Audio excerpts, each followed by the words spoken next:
Dobrý večer, je tu Silvester, jediný deň v roku, keď si všetci úprimne klameme. Lebo každý hovorí, tento rok bude iný.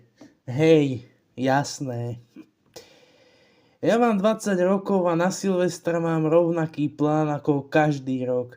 Nič si nesľubovať a aj tak to porušiť do 3. januára.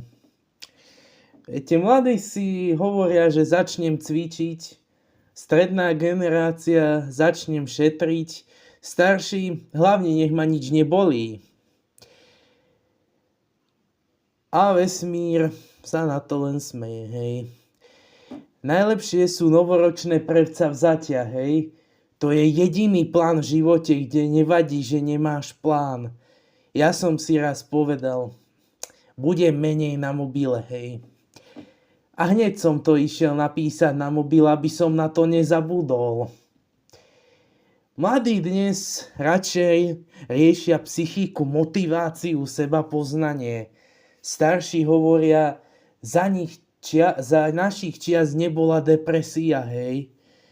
Nebola, lebo keby si povedal, že máš depresiu, tak by ti povedali, choď von a neotravuj.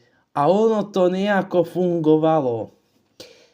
Na Silvestra je krásne vidieť rozdiely medzi tými generáciami.